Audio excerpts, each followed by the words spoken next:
Inside Out is presented by HTC. This is life. Connect with it. And Magnolia's at 26th for good old-fashioned Southern comfort food where Mama eats. Along with the McGuire Law Firm. Be kind today and tomorrow. Happy birthday, America, and welcome to July's Inside Out. We're going to go on a summer adventure together as we meet the godmother of drumming and an organization that helps the homeless, an attorney who's going to give us free advice as well as becoming a new sponsor here on the show. How about a baker who bakes paleo, vegan, and gluten-free, and boy, is it ever delicious. And a silversmith who takes silverware and creates beautiful jewelry. It's all here this month on Inside Out. But right now, we're going to go under the Conway Bridge and head to the Conway Farmers Market. It's so much fun! This segment of Inside Out is brought to you by Magnolia's at 26th for good old-fashioned Southern comfort food where Mama eats.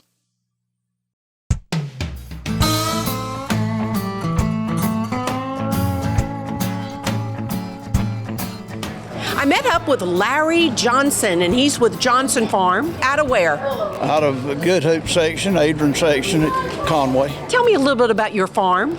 Well, we farm, we have cows, we have a few vegetables, and that's it. Are you regularly at the Conway Farmers Market? Yes, ma'am, we're here every day. What's been growing great during this crazy COVID situation? What's been growing great on your farm?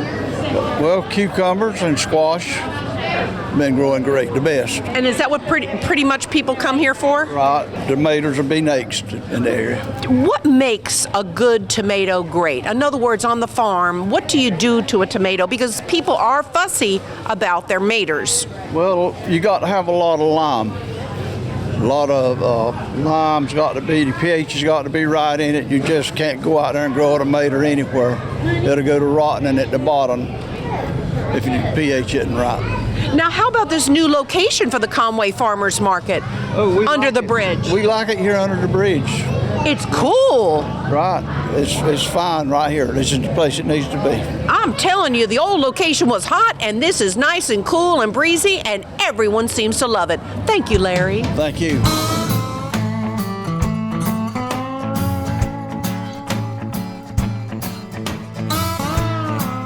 So, Bobby, what's cooking today? Tell me about the farm. We had bad luck up until now. It drowned and all that. Had to replant about 3 or 4 times. And that all happened this year? You had lots of problems with planting? Yeah, and a lot of it rotted. Potatoes. How long have you been farming? I know your farm's in Gallivan's Ferry. I've been farming produce for about 26 years. So has farming been everything you wanted it to be, or have there been some major surprises? There've been a lot of surprises. Bobby, what are people buying here at the Conway Farmers Market? What do you think they like the best? They like all that. Well, you've got a tremendous variety. Your eggplant are beautiful. And tell me about these beans. Are these pole beans? No, they're aroma, half runner. So these are the kind of beans you slit and pop out of the shell, right? No, you eat them just like this? Oh. Really? Yeah, snap bean. Oh, they're snap beans, because sometimes you buy beans and you eat the whole thing, and sometimes you got to pop them out. How do you know the difference? Different kind of bean. I need to learn more about beans. I need to go to bean school. What do you think? Not really.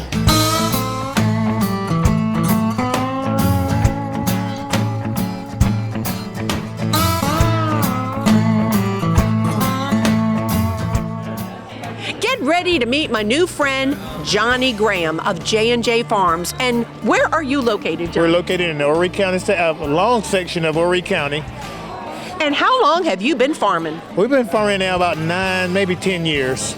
So So how has the farmers market been for you, especially in this new location under the bridge in Conway? As you know, years ago, we were under the bridge when the farmers market first started. And so it's been great. I'm just glad to be back under the bridge because it's so much better, so much cooler. Oh, it's definitely cooler. What's really selling here on Saturdays? I mean, you find that people are buying lots of tomatoes, more squash, more what? They're buying more squash and more zucchini and my boiled peanuts. Tell me about your boiled peanuts. I understand you're pretty famous for them. Now, I've been boiling peanuts for 23 years. What? I've been dealing with peanuts for 23 years, and that pot right there actually was my very first peanut pot. So what makes your peanuts so good? I put a lot of love in them. I love it. Like what? Like extra salt, extra... No extra salt. Just care? Just the right enough salt. The time. I'm not cooking them too fast. Cooking them slow, and keep checking them, keep stirring them. That's what makes Graham's peanuts so good. So I want to come out to your farm one day and check it out. Can I come out on location one day? Absolutely. Yeah. Absolutely. Absolutely. Just let us know when you want to come out, and we'll be there. Consider it done. And friends, I want you to visit the Conway Farmers Market, downtown Conway, under the bridge, where it's cooler than ever. And don't go away, because when we come back, you're going to find out that there's more than just produce at the Conway Farmers Market. Check out the jewelry up next. Old spoons and forks turned into beautiful jewelry up next on Inside Out.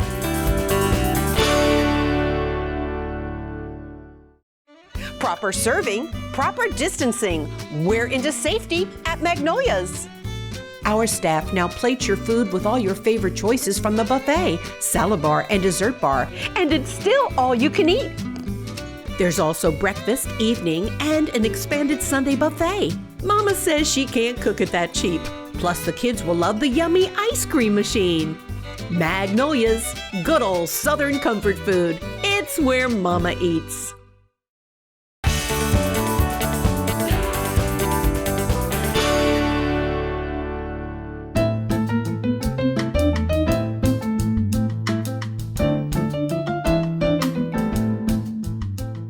So she's from Conway. That makes her a Conway artist, and her work is incredible. And you'll find Sharon here at the Conway Farmers Market every Saturday. We're going to try. We're going to try to do it. Tell me a little bit about your business. How did you get into this? My dad gave me a bunch of, he was a collector of all things, so he gave me a bunch of silverware, old vintage silverware, silver plate. And he said, can you do something with this? So I go online and I look, and I think these people are crazy, I can't do it. But finally it just evolved, and I got my husband involved, and he had more strength than I did, and we figured out as we go along, we get better each year, I think, just getting it more perfected. So. Did you ever consider yourself an artist in your younger years? My family, my kids, my husband, not me. You didn't think you had any artistic talent, and now you're creating beautiful jewelry. Thank you. I appreciate that. You've been doing this for what, how many years? About 6 or 7 years. And so when you're here at the farmers market, I know people are intrigued. I just heard a woman buying something for her mother. Somebody was buying something from your husband's area over here for Father's Day. Tell us how you and Bill team up. What part do you do? What part does he do? Well, I probably do most of the design, except for the chimes. He does those chimes all on his own, and he has this funky personality, because you can see they're kind of funky. Oh, I think you're kind of funky too. And but the necklaces I totally make. I get to the point where I do the drilling and all the bending, and then if there's wiring involved, Bill does it. My hands are a lot smaller than his, but I am not good at wiring, so he does the wiring, and he actually puts the magnets on the bracelets, which, you know, they're little wires and stuff, but he can do it better than I can. So we have a process. You know, I clean, bend, drill, put it all as much together as I can. Teamwork. So pass to him. So tell me, what is your hottest selling item, Sharon? Bracelets, magnetic bracelets. Yep. Because people are always worried about, you know, trying to clasp it themselves, and they don't have to do that with yours. Just snaps right together. I love your necklaces over here too. They're beautiful. Some still look like spoons, Yes. but others you've created fish and flowers, and wow. So let's talk about Bill's wind chime, since that is his thing, and he was too shy to talk to me. Well, we get local driftwood from a couple down in Murrells Inlet. They pull in out of the local rivers, and we just go shop in their yard, pick out, they know what we want, and they'll bring it in out of the rivers, and we buy it and bring it home, and he goes from there, whether he wants a fisherman or crabs, or sometimes we have little snails on them and just different things, and people love them. They take them home to wherever we ship them, to Colorado, wherever people want them. So have you ever had anybody call you and say, I need a wind chime designed with dolphins, for instance? Do people ask for things, or can they call? Not very often. They really like the fish, or fishermen fishing off the driftwood, they like that. So we don't really get requests for that. People give me their silver plate flatware or their sterling, and I make their family silverware from it as they request. But that's the one thing I do. You're certainly a unique novelty here at the Conway Farmers Market. I mean, today you were the only jewelry person here, and I will say this is much more, I'd say, classier than I expect to find here at a farmers market. Oh. Well, I started years ago when it was in the brick building in Conway, and I did it for years there, and kind of quit my Saturday market, and now we thought it's down here under the bridge. I love this location because we used to shop here years ago, and I thought, well, let's just go down. There's 15 minutes away and set up down here. I hope the city forefathers and foremothers know that everyone is loving the new location of the Conway Farmers Market, and it's certainly cool under the bridge. Under the bridge. I mean, look at our hair. You can tell it's breezy. We love it. Thank you, Sharon. Best wishes to you, and I hope that everyone will visit with Sharon and Bill here at the Conway Farmers Market.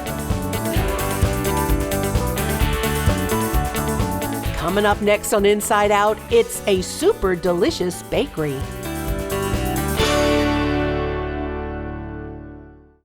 You wear many hats, and HTC knows what you need to keep the day running smoothly.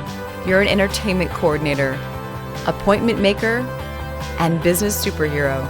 You're a personal chef, chauffeur extraordinaire, and a trusted protector. No matter where life takes you, HTC keeps you connected by bringing world-class technology right here to Horry and Georgetown counties, because you are here, and so are we.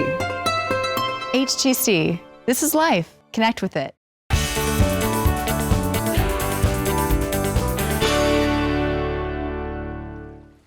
This month's video features the southern magnolia, and when it's in bloom, you can be sure it's summer.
We're in Myrtle Beach at the Market Common, more specifically at You Eat, I Bake, where one of their mottos is a balanced diet is 2 chocolate cupcakes in each hand. I love that line. Meet my friend Nicole Romano.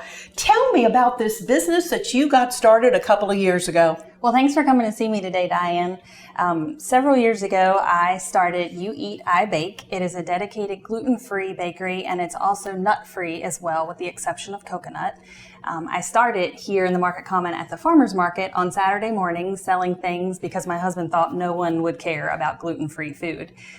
So that was our compromise. I'd go and rent a booth each week, and each week it grew and it grew and it grew, and each week I met new people who needed new things cut out of their diet. So I just was constantly changing how I baked and what I used and what I didn't use. And then after a couple years at the farmer's market, we decided that I would make the jump and find a little spot to rent down in the Soho Shops because I love that area. I feel like it's a perfect fit for the bakery. And so almost 3 years ago, I opened the bakery. And then just recently, I've decided to make it full-time. Before, I always worked part-time, but now I'm open full-time so that I can see even more people during the week. Now, what I love about Nicole is her passion for this was so strong. She had a full-time job at a local advertising agency. That's how I've known her over the years. And she was doing this every single weekend and on nights and making wedding cakes. And, well, you got to have a lot of passion to be working around the clock. Well, I've always loved to bake. My grandmother's taught me to bake starting when I was 4. My grandmother babysat me, so we would make Jell-O, pudding, and chocolate chip cookies. And we quickly termed them magic cookies because they were so gooey you could break them apart and stick them back together. So baking has always been important to me. And by the way, your grandma's recipes are on the wall. Yes, I thought it would be great to have them in the bakery since they taught me how to bake. It's perfect. So baking has always been love to me. So it's something that I never want to give up. And when I switched to eating gluten-free, I wasn't going to stop baking. So I learned how to bake that way so that I could still keep doing that. And now I get to bake for lots of people all the time, and it's sharing a piece of me, and I really enjoy doing that. Well, what I'm excited about is educating all of us on these different words. Now, for instance, gluten-free. What was your problem that you had to go gluten-free? Well, and I should say I don't have celiac like a lot of folks do who come to the bakery, but I've always had stomach issues and just brain fog and headaches and really severe allergies. So I cut out gluten on my own and I felt so much better. And then I took it a few steps further and I stopped eating nuts because I found that was affecting me, like making my throat itch and probably some allergies there. And then I cut out dairy and rice, and I'm constantly cutting things out. But I didn't want to give up sweets, so I had to keep baking. But gluten-free, for me, just helps me to feel a lot better. I don't have joint pain anymore. I don't have the bad headaches. But I meet a lot of folks who have celiac disease, which is very serious. And, here I keep it's dedicated gluten-free. I don't make anything that has gluten in it. That way it's safe for them because they can't have that cross-contamination. It will make them very sick. We've heard the word paleo a lot lately, and you recommend delicious paleo desserts. So tell me what encompasses a dessert that's paleo. So for paleo, the shortest way to explain it is it's grain-free and it's dairy-free. So like our brownies are a paleo flourless fudgy brownie topped with dark chocolate ganache. So it's gluten-free. It only uses some arrowroot starch and some cocoa powder, and there's coconut oil in there, an egg, and some melted chocolate chips.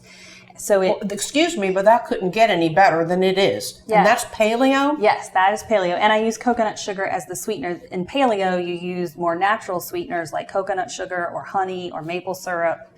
And coconut sugar and maple syrup are the two that I like to use. Oh, this is fabulous. Are they just ganache-covered brownies? Yes, I like to cover them with a dark chocolate ganache, keep it pretty simple because they're just so fudgy and rich that they don't need a lot of extra on them.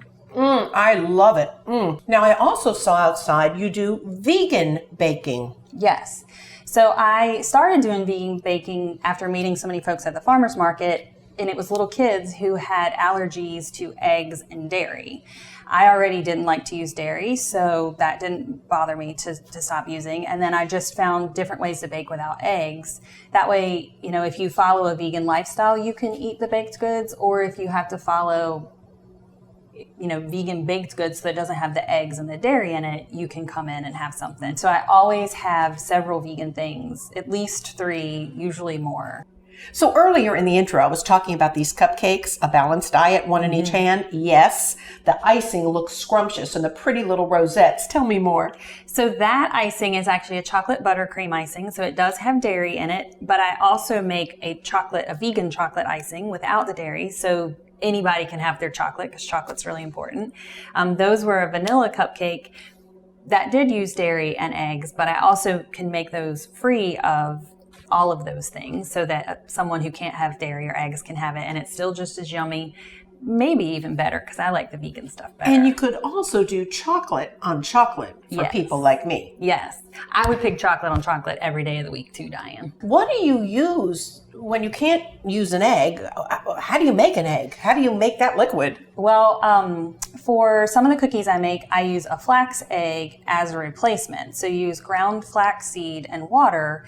It's 1 tablespoon of ground flax seed, 3 tablespoons of warm water. You whisk that together in a bowl and you let it sit for about 10 minutes. And then you mix that in and it just helps to be that binder. But then a lot of the cakes and brownies and other things that I make that are vegan, like those donuts are vegan, it just uses coconut oil and coconut milk in there, and you don't need the eggs.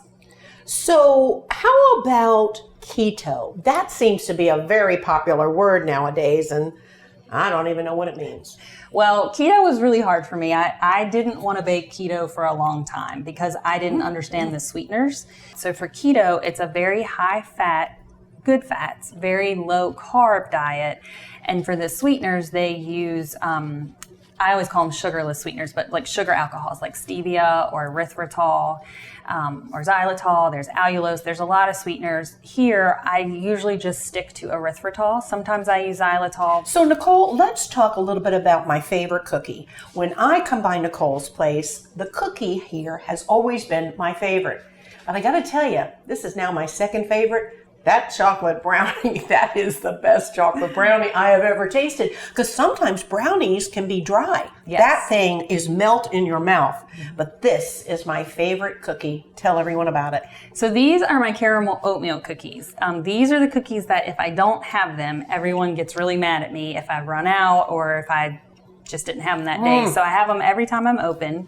I always tell people they're kind of the worst thing that I make. They are gluten-free and I use egg and butter and brown sugar in them, but it makes this amazing caramel flavor as it bakes. You can even see it bubble and be all gooey in the oven. My husband used to tell me that he didn't understand why I would make those cookies because no one liked oatmeal cookies. And I tell him, well, I sell out every time. They're the best oatmeal cookies I've ever eaten. And finally I made some and he had one and he apologized. He was like, I'm sorry, these really are amazing and I'm sorry I gave you such a hard time about them. Well, he must be so proud of you because the business is doing great. Let's talk about the orders because you do catering, you'll go to birthday parties, you'll go to weddings, or people can come here and pick up the cakes, etc. So tell us a little bit about your catering opportunity. Yes, so I do a lot of special orders and I do those throughout the week. I do a lot of birthday cakes, a lot of wedding cakes. Sometimes it'll just be assorted goodies that people need. I've done Christmas gifts for businesses to give to their employees or customers. And I do it in, vegan or paleo or keto or just gluten-free. So kind of the sky's the limit with that. What about some of the things for kids' parties? I make a lot of kids' birthday cakes. So I made one just a couple weeks ago that was kind of this jungle theme. It was a safari. It had animals on it. It was 2 layers, so 2 tiers. So it had waterfall going down it. I've made Blue's Clues, Snoopy. I've made the Wolf Pack. We know a lot of people have nut allergies, so let's kind of wrap it up with that because I know that you do no nuts best. Well, I don't use any nuts. I do use coconut, which is still a trigger for some folks, but not for all. But I don't use any nuts. I don't bring them into the bakery. I check with all of my suppliers to make sure of how they process all of the ingredients that I purchase to make sure it doesn't come in contact with nuts. And I always like to have a conversation with families who have nut allergies just to make sure that everything I have is super safe for them. There's a lot of kids who get to come to this bakery who have never been to a bakery because there's always nuts in bakeries and I don't have those here. So it's really, really important to me to stick to that and not have any nuts in the bakery so that those kids can come because that's really important. It's You Eat and I Bake. Give us a location and your days of operation, Nicole. So I am in the Soho Shop section of the Market Common. It's 2834A Howard Avenue, and I am open Tuesday through Friday, 11 a.m. to 3 p.m. and Saturday, 9 a.m. to 1 p.m. Eat dessert first. Life is uncertain. Where's my cookie? There it is. Nicole, thank you so very much. Well, thank you for coming, Diane. Bon appetit. You must come.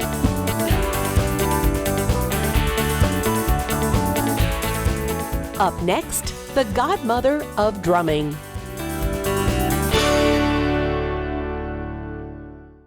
The Shepherd's Table of Conway. We are volunteers from churches, civic clubs, and businesses, providing a free meal each weekday from 4:30 until 6 p.m. for those in need of fellowship and love. The homeless, the hungry, or someone who's tired of eating alone. No questions asked. Come join our family. We need volunteers, food, fundraisers, and donations. It's the Shepherd's Table, 1412A, Gamecock Avenue in Conway, sharing God's love one meal at a time.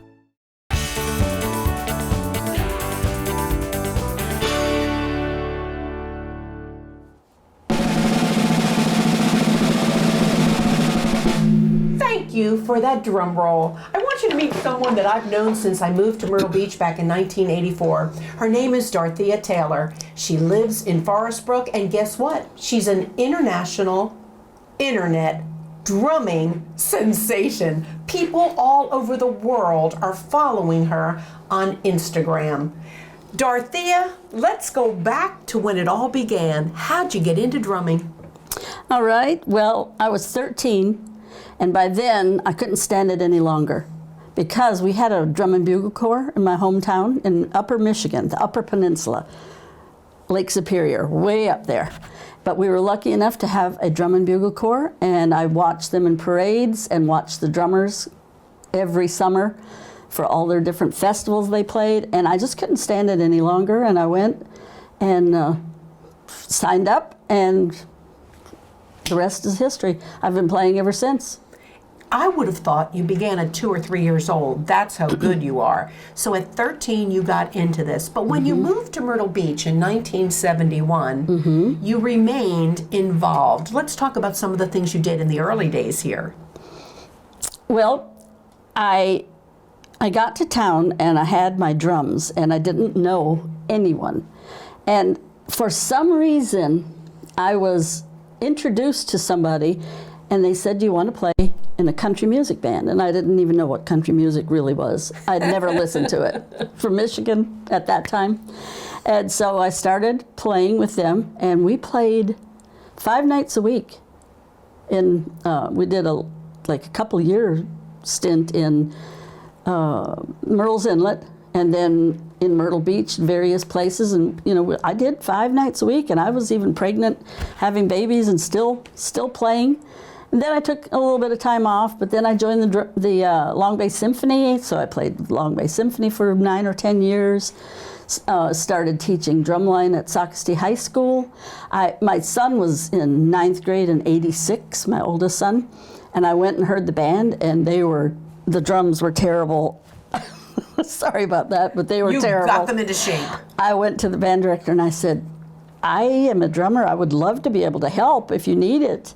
And he said yes, and so I worked with Socastee steady every day after school for 10 years and picked up gigs here and there, played at different church cantatas, Easter cantatas, Christmas cantatas, and then started getting into some more bands, gigging bands. But I've been teaching drums off and on, really, since I was 17. And so now I'm teaching people from all over the world. I have Singapore and India. And that's happening on the internet. I do everything like Skype.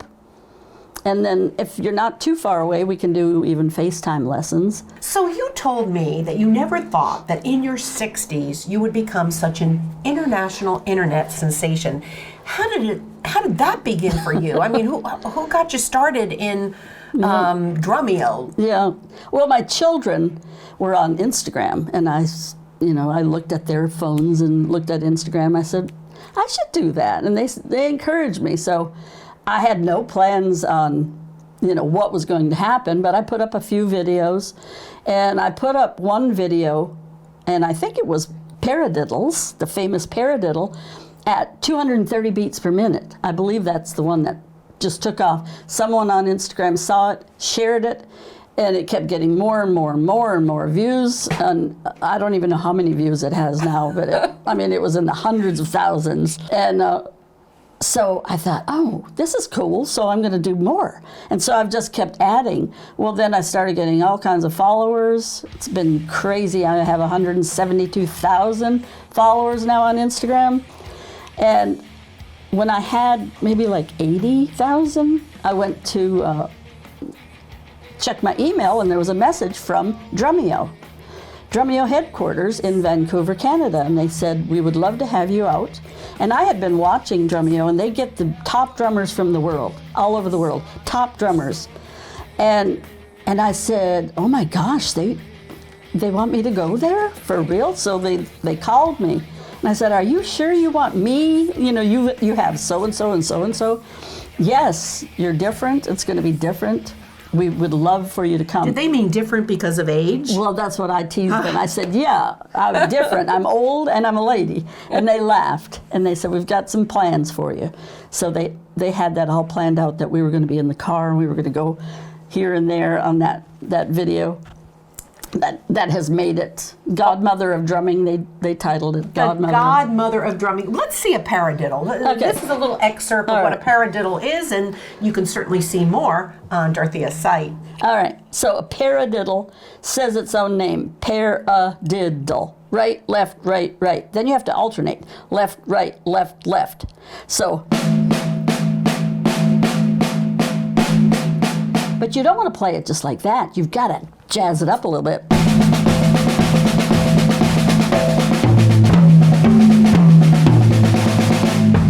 And you go on, and you move the accents, and so you learn these basic fundamentals, and then once you get the fundamentals, then you're open to playing all kinds of crazy stuff on your drum set. Speaking of playing, just play 30 seconds for us. Okay. Let's just give everyone a little example of this international sensation.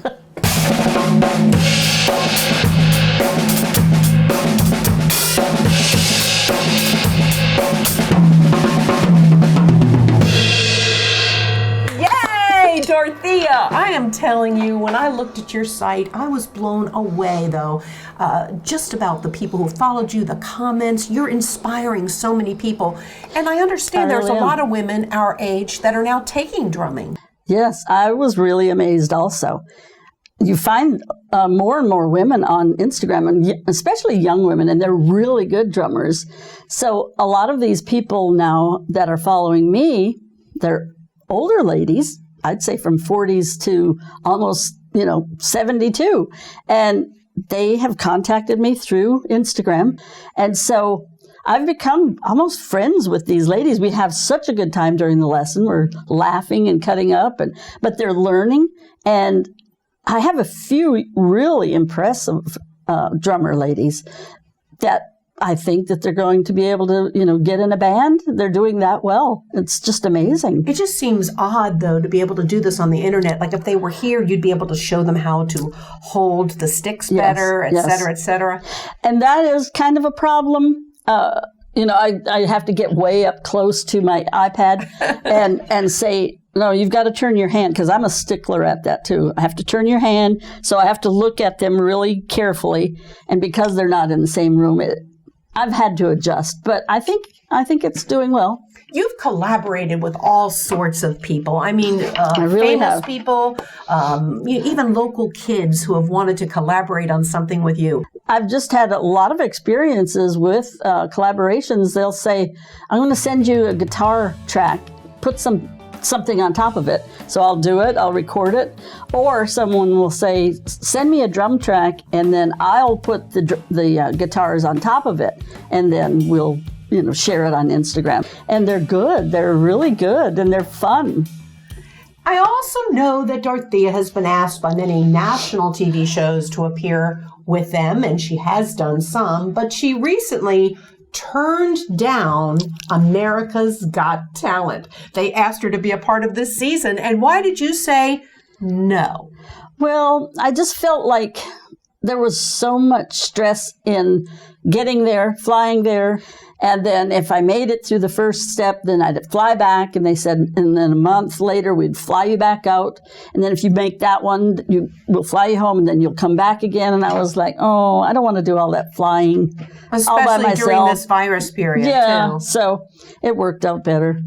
So no regrets? No regrets, no. With the career that she's got, who has regrets? She is an international internet drumming sensation, the godmother of drumming right here in the Myrtle Beach area in Forest Brook. Take us out in style, Dorothea Taylor.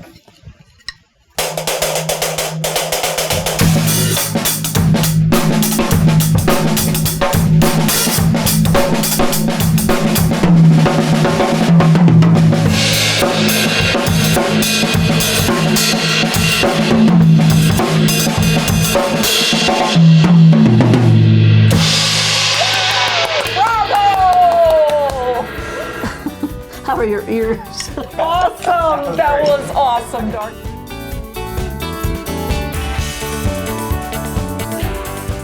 Right after this break, it's Echo telling us how they help the homeless here in our community.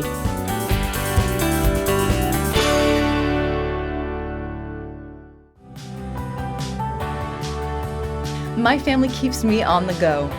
And as fellow community members, HTC believes friends and neighbors deserve services that keep the day running smoothly. No matter where life takes me, HTC keeps me connected by providing world-class technology to Horry and Georgetown counties. Because you are here, and so are we. HTC. This is life. Connect with it.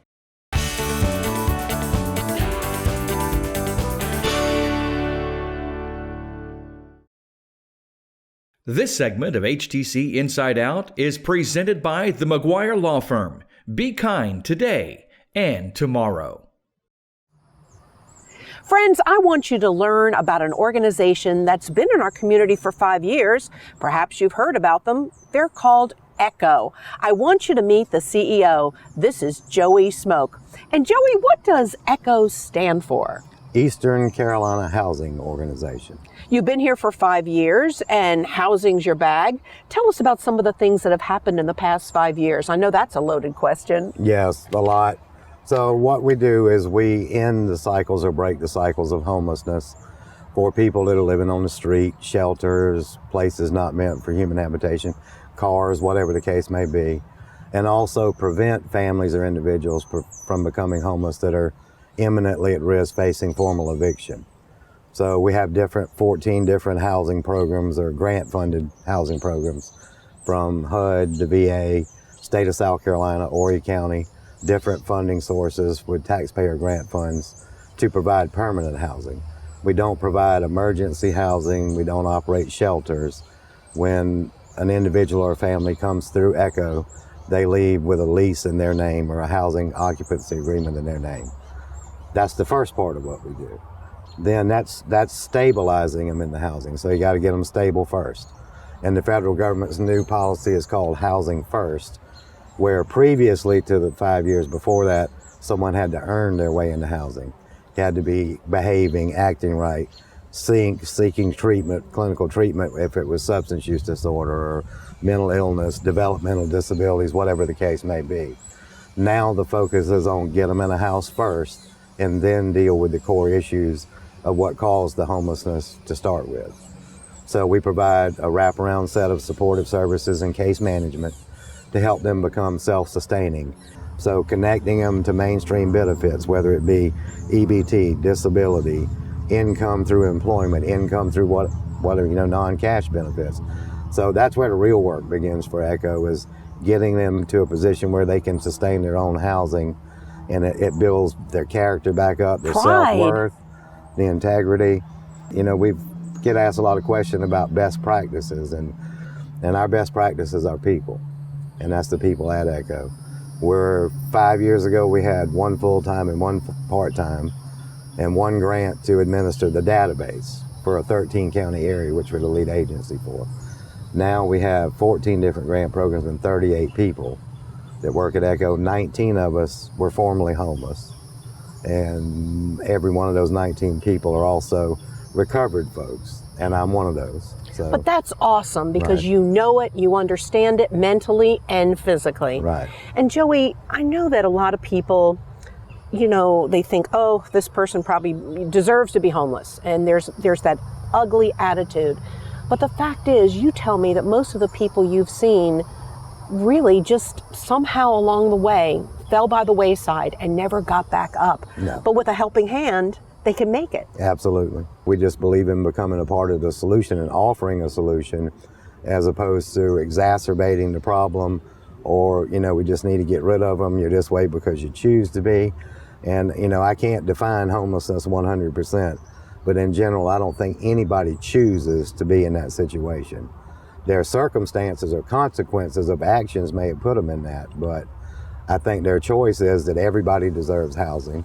You know, it's a basic human right, then we're there to help. I hope the city of Myrtle Beach is working with you because we know the problem is serious in the city.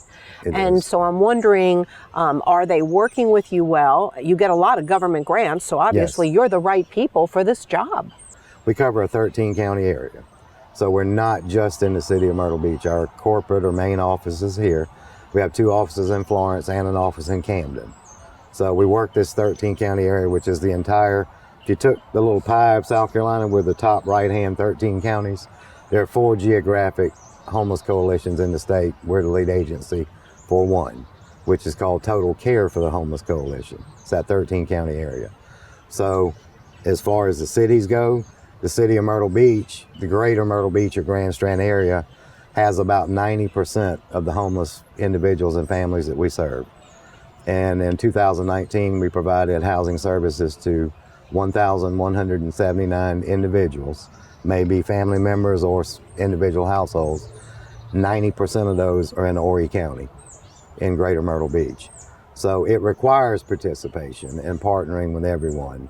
And, you know, Conway, Horry County, the city of Myrtle Beach has, you know, homeless task force that Mayor Bethune is starting to assemble that needs to move forward, and, you know, resolution about homelessness, and getting that cooperation from everybody is an absolute necessity because nobody can be A to Z for everybody. It takes everybody working. So. How about Georgetown? Georgetown has a serious problem too. Not the numbers, but they work well. I mean, we've started to break through those, and a lot of folks don't know who ECHO is. We're not always on TV. We're not always. That's why you're here. Right. We're not always doing that, and some folks have reached out to us, and they're very misinformed about what we do. Think that we do emergency shelters. We don't have an emergency shelter.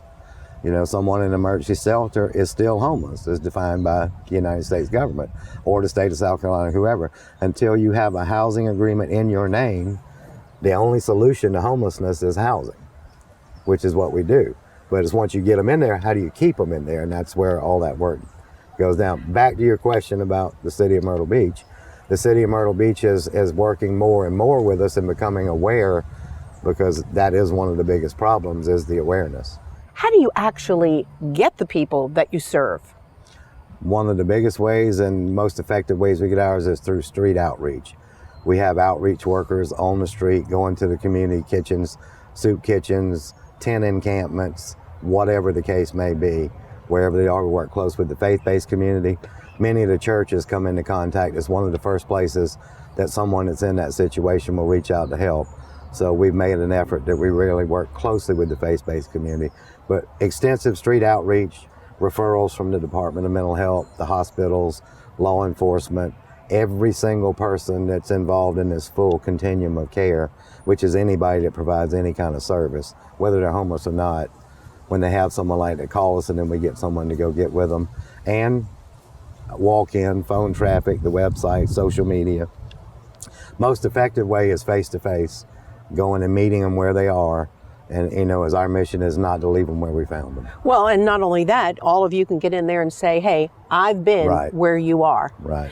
Joey, how has the COVID virus changed your situation and even the grant money? I guess a lot more people are homeless now and will be in the future. Drastically, from the funding standpoint, there's a lot of increased funding from the CARES Act.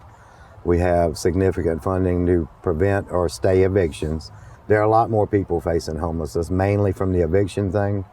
You got a lot of people that stay in hotels by the week, by the month, that have been there for years or months. That is a population that they're losing their primary nighttime residents also. Homeowners, foreclosures, rental folks that can't pay rent, or whatever the case may be, back since March. So that is going to be the biggest number we think. We're estimating between 300 and 500 households. The general unsheltered homeless population, street homeless, has definitely increased, because if they don't know the resources are out there, they don't know where to call, and if they're removed from a hotel or an apartment, now they're on the street. The shelter capacity is limited. So it's drastically, in fact, we've had to increase our staff to handle those, because our normal grant programs are still running. And when all this increase, it's about a 50% increase in funding from what we normally get yearly total. The biggest issue we're facing is the lack of affordable housing to be able to house them in. The housing has to meet HUD fair market rents. For sure. The housing has to pass a HUD quality standards inspection. So if you're looking in Myrtle Beach, greater Myrtle Beach, where everybody wants to stay, where do you find a $625, $650 one-bedroom apartment? Really? Yeah, it's tough. Joey, we have about a minute to go, and I know that you also would like to solicit some volunteers for your program, for ECHO. Volunteers, interns, use as much as we can to help we can get. And the thing you said that I'd like to cover is the awareness in this community, as well as all 13 counties that we serve, that we do have a homeless problem. And that the public and the private involvement and everybody working towards a common solution. We all got a common problem as we see it. So there needs to be a common solution that we all work to, and the awareness that it's out there, it can't be ignored. So, if these folks are helped through rehabilitation, through housing and supportive services, it helps the community in general. And the staff of ECHO knows that best, because they have been there.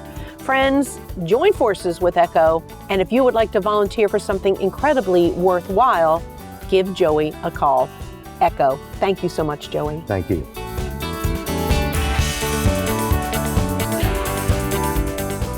A new sponsor joins the ranks of Inside Out. Meet attorney Ian McGuire right after this. The bedrock principle that drives our law firm is our unyielding dedication to working for the best interests of our clients. The whole staff of the firm were very welcoming and nurturing to us. Everyone in the family was cared for. This firm has made us feel so welcome and comforted, stepping us through and making us feel like family. We will take care of you and make sure that you're treated fairly and treated properly.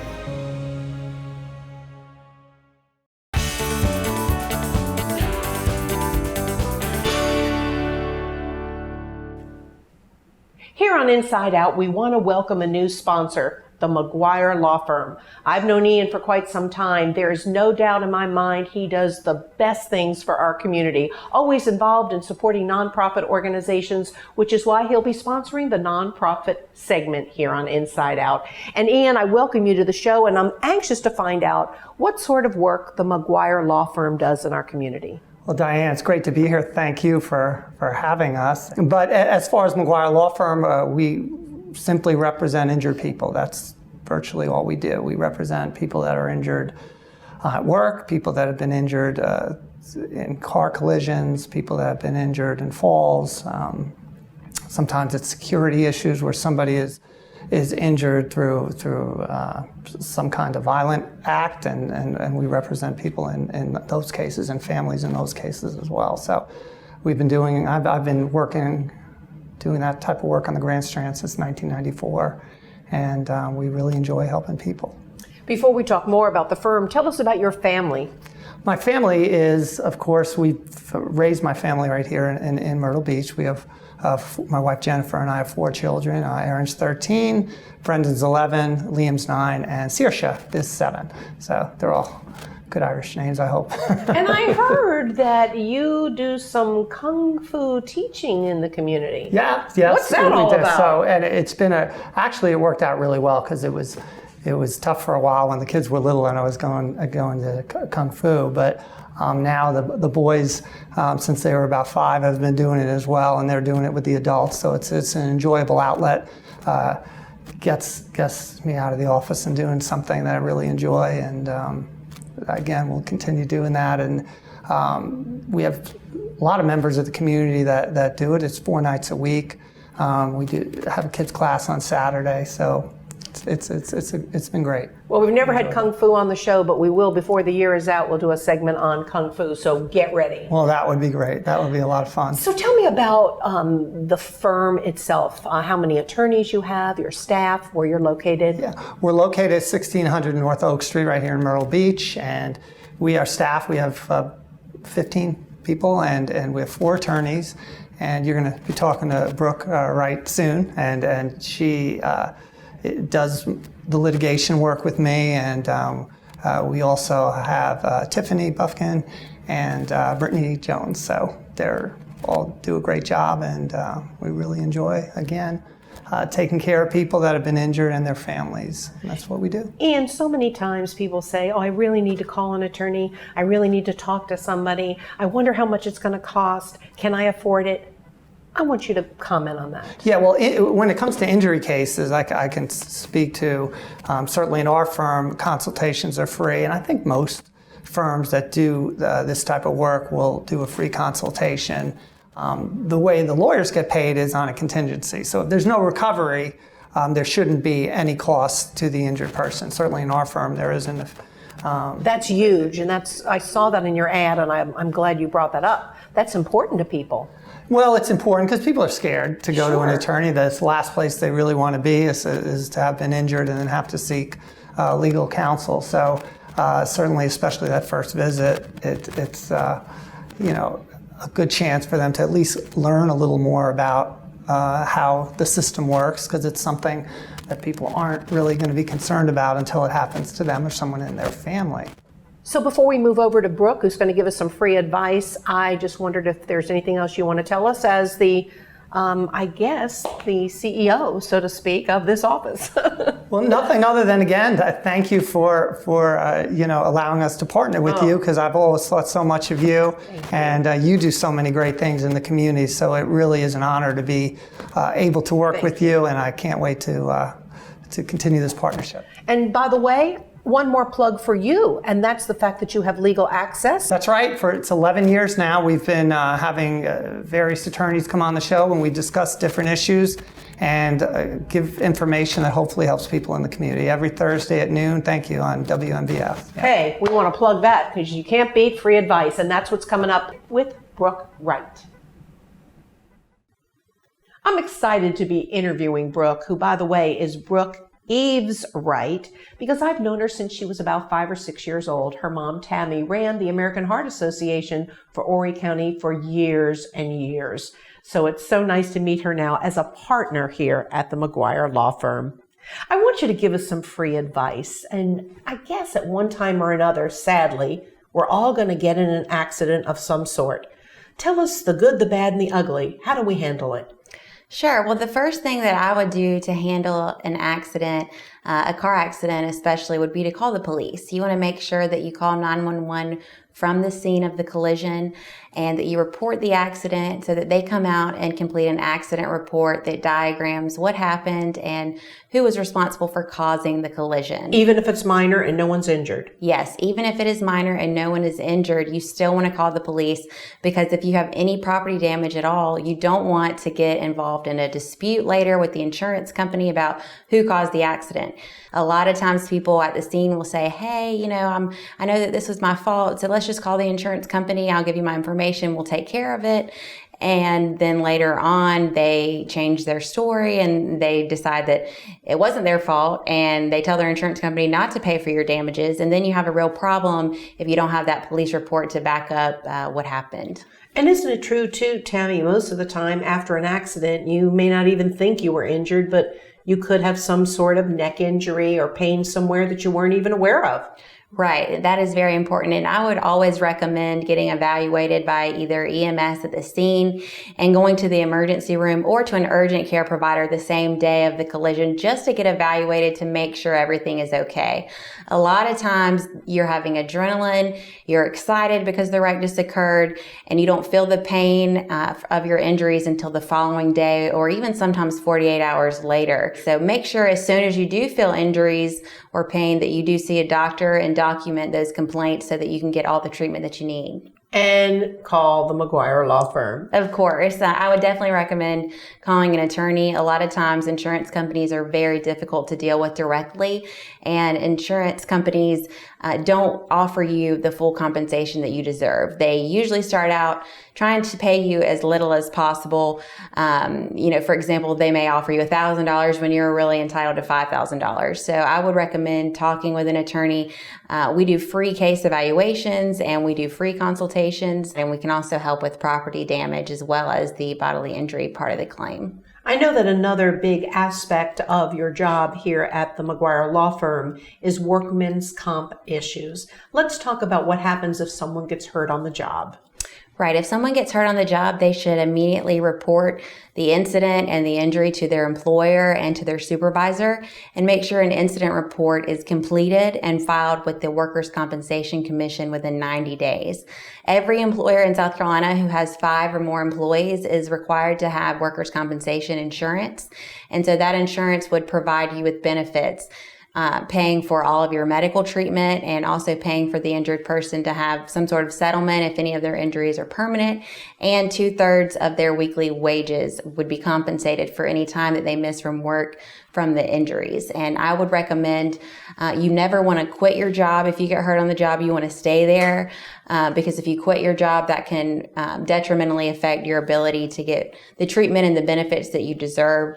But make sure your employer not only reports it to the insurance carrier, but also the Workers' Compensation Commission, because a lot of employers suggest them just paying the medical bills themselves, and you can really lose out on a lot of important benefits when you take that route. And yet, when you're describing that, Brooke, I think about how many people would be afraid they're going to get fired if their boss says, don't call an attorney, we'll handle it, and they do call an attorney. Can they be fired? You never want to quit your job. If your employer decides that they want to terminate you, you should just have them terminate you rather than you quitting the job. However, I would certainly recommend, you don't want to avoid filing a claim just because you're worried about that. Because there are benefits that you can get from your claim. And if you have to miss work because of the injury, then you're entitled to 2/3 of your weekly paycheck regardless. And my final question in our last minute, Brooke, is simply the Good Samaritan law. Is there such a thing in South Carolina? Let's say we see an accident out on the bypass. We want to stop and help, but we're afraid we'll be sued.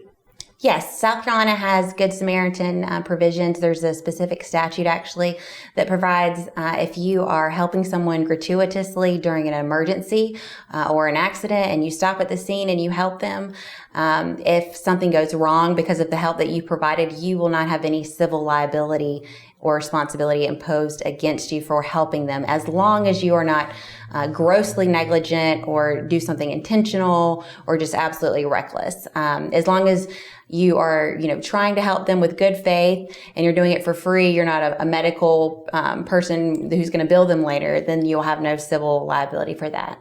All great advice. Thank you so much, Brooke, for being with us. And remember, friends, when you need an attorney, the McGuire Law Firm. And their theme, of course, is be kind today and tomorrow. And you can't beat that. Thanks, Brooke. Thank you for having me.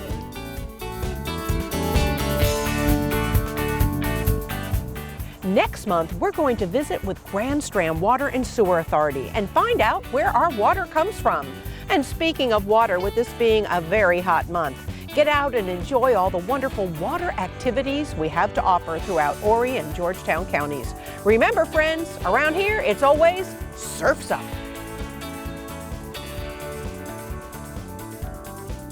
Inside Out is presented by HTC. This is Life. Connect with it. And Magnolias at 26th for good old-fashioned Southern comfort food where Mama eats. Along with the McGuire Law Firm. Be kind today and tomorrow.